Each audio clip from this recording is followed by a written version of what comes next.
Soy Andrés Oya Aparicio, editor científico de este libro que aquí presentamos con el título Sujetos históricos y culturas políticas en la España contemporánea.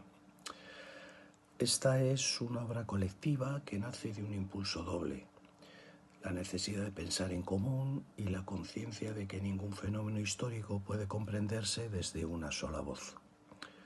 Los textos aquí reunidos no pretenden ofrecer una síntesis definitiva sobre las formas de acción, identidad y representación social y política que han atravesado las distintas sociedades, sino desde sus particulares aportaciones ir abriendo un campo de interrogaciones que permitan comprender cómo los sujetos, ya sean estos individuales o colectivos, se van construyendo históricamente en relación con las estructuras de poder, las narrativas de legitimidad y los imaginarios sociales que los configuran.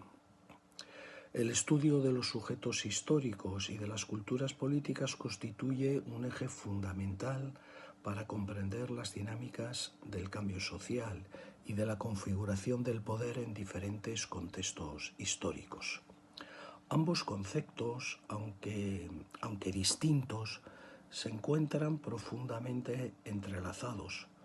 Los sujetos históricos son portadores, productores y transformadores de culturas políticas, mientras que estas últimas delimitan los marcos simbólicos y normativos dentro de los cuales dichos sujetos actúan, piensan y se organizan colectivamente.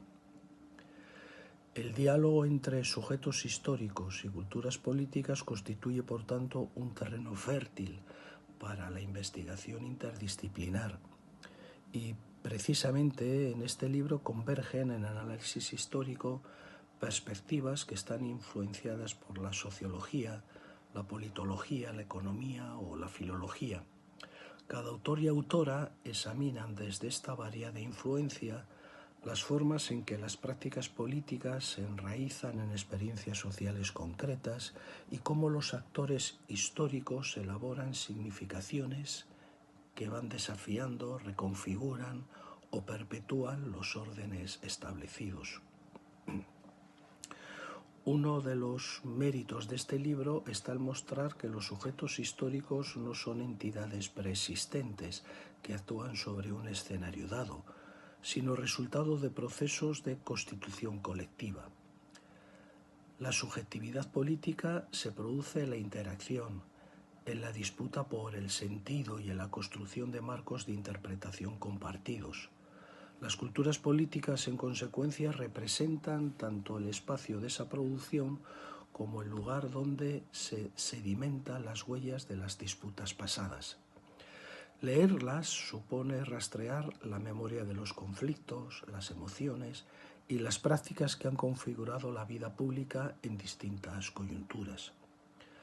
Los sujetos históricos encarnan la capacidad transformadora de los actores colectivos. Las culturas políticas definen los marcos simbólicos que orientan y limitan toda acción y toda relación. Comprender su interacción permite explicar los procesos mediante los cuales las sociedades no solo viven la historia, sino que también la construyen.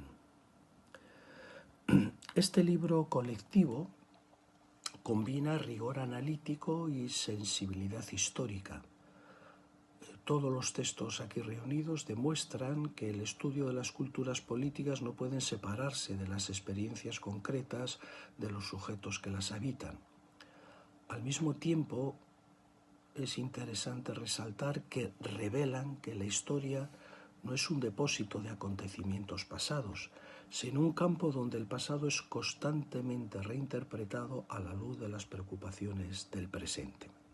Por lo que tratar de comprender cómo los sujetos históricos han configurado sus culturas políticas no es un ejercicio de mera erudición, sino también una herramienta para interrogar nuestro propio tiempo. Los capítulos que forman parte de este libro tienen su origen en las ponencias que se presentaron y discutieron en las jornadas predoctorales de Historia Contemporánea 2025, celebradas en Santander los días 21 y 22 de mayo de 2025, en la sede de la Real Sociedad Menéndez Pelayo.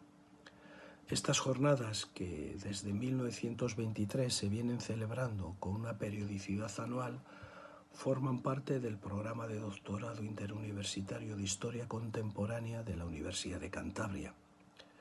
Por su novedad e interés, en este libro se ha incluido como un capítulo más la conferencia inaugural que impartió el profesor Borja Rodríguez Gutiérrez, que es el actual presidente de la Real Sociedad Menéndez Pelayo. Soy Daniel Arroyo y el capítulo que presento se titula Entre la monarquía liberal y la república parlamentaria, la adaptación del movimiento católico liberal a una Francia cambiante entre 1848 y 1851. En él analizo un momento decisivo en la historia del catolicismo liberal francés como corriente política ideológica, el periodo abierto por la Revolución de Febrero y la consecuente proclamación de la Segunda República Francesa, acontecimiento que supuso un profundo cambio en el marco político del país y que obligó a este movimiento político a replantear su posición ante una realidad marcada por una creciente democratización política y por la emergencia de la cuestión social. Desde su origen, en la década de los 30, el catolicismo liberal había tratado de reconciliar esos dos grandes principios que a menudo se percibían como irreconciliables desde la Gran Revolución del 89, el catolicismo y las llamadas libertades modernas. Síntesis que durante el periodo de la monarquía de Julio fue defendida por figuras como Charles de Montalembert dentro de un marco liberal moderado, centrando su acción en reivindicaciones como la libertad de enseñanza, principalmente. Sin embargo, la Revolución del 48 alteró profundamente el equilibrio establecido hasta entonces en el seno de este movimiento político, pues el nuevo contexto republicano no solo abrió oportunidades para replantear la relación entre religión y política de forma inédita, sino que también puso de manifiesto las tensiones internas que existían en el seno del propio movimiento, de forma latente, desde hace décadas. El artículo muestra así cómo, en este contexto, el catolicismo liberal terminó fracturándose en dos orientaciones bien distintas. Por un lado, una corriente moderada encabezada por figuras como el citado Montalembert o como Alfred de Falloux o el obispo Félix Tupanloup, que optaron por una estrategia más prudencialista alineándose con facciones conservadoras en el llamado Partido del Orden, y por otro, una corriente más joven, progresista, representada por figuras como Henri Lacordaire o Federico Zanam, que defendieron la posibilidad de reconciliar ese cristianismo con una democracia republicana en consolidación. A través del estudio de esta evolución, el capítulo propone una lectura del catolicismo liberal como un espacio político en transformación, plenamente condicionado por los debates sobre cómo adaptar la tradición católica a una modernidad política cambiante y obligándolos a redefinir su propio proyecto de conciliación entre fe y libertad en consonancia con las circunstancias del momento.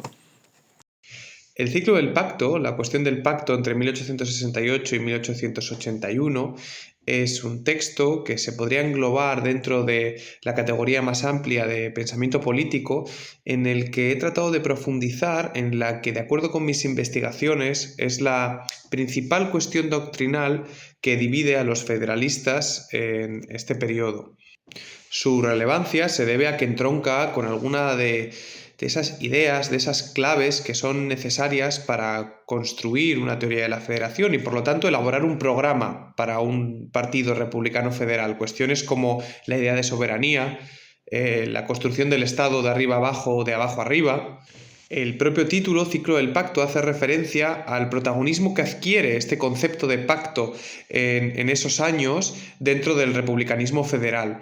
Este protagonismo se debe a que el debate sobre qué interpretación se debe tener en torno a este concepto se prorroga, se enquista, se alarga en este periodo. Y yo precisamente en este texto pretendo explicar, arrojar un poco de luz sobre por qué se enquista el debate y cuáles son las posturas, las definiciones que se dan al concepto, las posturas en torno a este debate. Espero que encontréis mi aportación a sujetos históricos y culturas políticas en la época contemporánea interesante. Soy Tomás Blanco, investigador predoctoral del grupo HCSAL.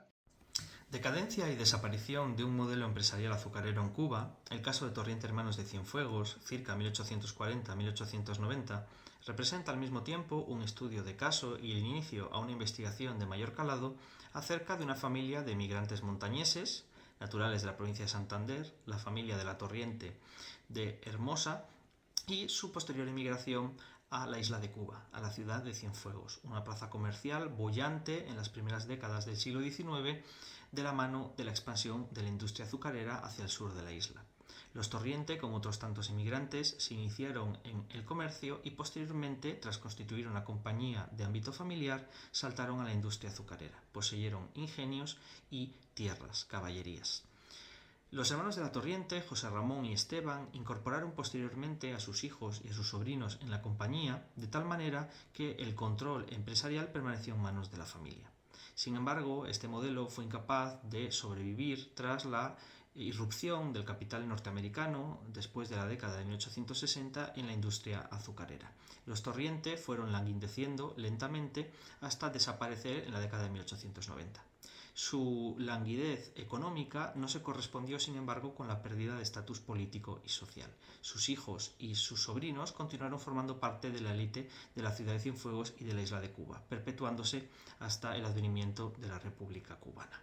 Todo ello es analizado en este artículo que, como digo, sienta un precedente, es el primer paso para una investigación de mayor calado sobre estos empresarios procedentes del norte de España que constituyeron la élite económica de la isla de Cuba durante el siglo XIX y principios del XX. Enrique Rodríguez Pereda, Universidad de Cantabria. Entre los meses de julio y diciembre de 1963, el sistema de previsión social del primer franquismo alcanzó su mayor grado de madurez y por ello el de su acción protectora. Desde que inicié mis estudios sobre el tema de la seguridad social, he considerado que el análisis del sistema en este periodo temporal tan concreto es no solo pertinente, sino también necesario.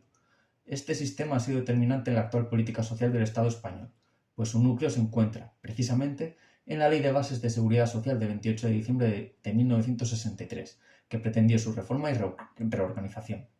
A pesar de ello, muchas de las características del sistema que se pretendió reformar continuaron existiendo.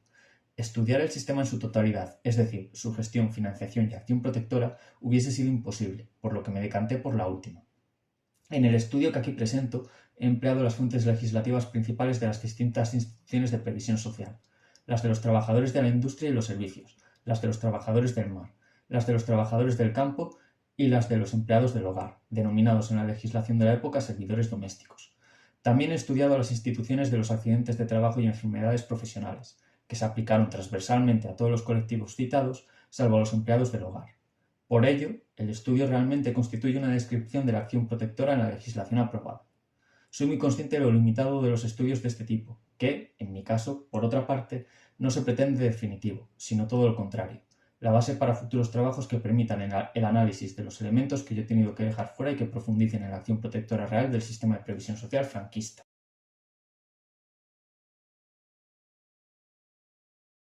Teoría y praxis de un movimiento social y político, autoconciencia y activismo en los grupos feministas de Nueva York entre 1968 y 1970 es un capítulo en el que exploro la dinámica entre teoría y acción política dentro del movimiento feminista radical durante dicho periodo, en concreto en Nueva York, pues estos años fueron clave para el movimiento de liberación de las mujeres en Estados Unidos o la segunda ola del feminismo. Esta cuestión generó muchos debates internos dentro del feminismo de la época, hasta el punto de que propició una división entre dos tendencias. Una daba más importancia a la introspección y a la autoconciencia como base para la liberación de las mujeres, y otra consideraba necesaria la acción política y militante en las calles para hacer llegar el mensaje feminista al resto de la sociedad. En mi texto describo algunas de las campañas más destacadas, como por ejemplo la protesta contra el certamen de Miss América en 1968, o las estrategias de activismo performativo y teatral que utilizaba el grupo Witch, que se valía de una estética brujeril para difundir su mensaje entre el resto de la ciudadanía. También hablo del funcionamiento interno de estos grupos de autoconciencia que servían como base para construir una teoría feminista más sólida. Si queréis leer mi capítulo, así como otros igualmente interesantes que han escrito mis compañeros, forma parte del libro Sujetos históricos y culturas políticas en la época contemporánea que ha publicado la Sociedad Menéndez Pelayo. Podéis leerlo en su página web. Mi nombre es Sara Moro Carrera y soy doctoranda en Historia Contemporánea en la Universidad de Cantabria. Nos leemos.